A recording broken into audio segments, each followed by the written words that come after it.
In an afternoon press conference, lawyers with the Albrechta and Coble law firm announced a suit against the Whirlpool Corporation and the current and former owners of the Whirlpool Park in Clyde.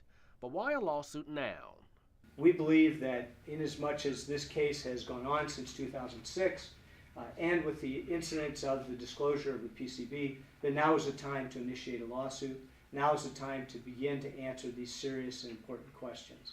Since the mid-1990s, numerous people have become ill, and some have died from cancer who lived in and near Clyde. Some of the questions being asked is how it is this stuff got there, why it got there, and how it is that community members were invited into a park. She'd like to swim at Whirlpool Park, and after I heard on TV the things that were going on there, it just kind of hit me. Maybe that had something to do with it. Fighting overwhelming emotion, Tim LeGroux talked about his wife, Christina LeGroux, who died from non-Hodgkin's lymphoma in 2006 at the age of 22. With less than a year, she passed away.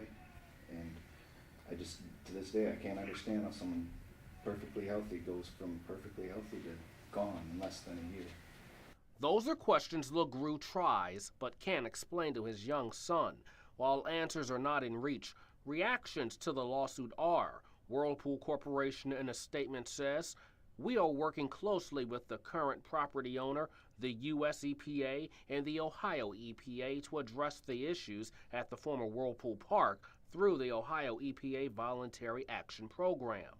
Alan Mortensen with the Dusnup, King, and Olson law firm represents other families affected by the contamination. He says the cancer cluster families believe that if the lawsuit filed by the Albrechta firm was done prematurely or with speculative opportunism based upon the work that has been done by the cancer cluster families, their experts and attorneys, the Sandusky County Health Department, the Ohio EPA, and the United States EPA, it may be detrimental. Premature is what the lawyers representing the current owners of Whirlpool Park are also saying.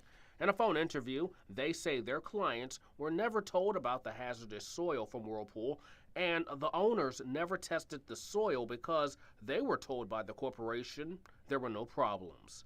But there were, and now people are living with the consequences. Reporting in Clyde, Bryant Madrick, WNWO News.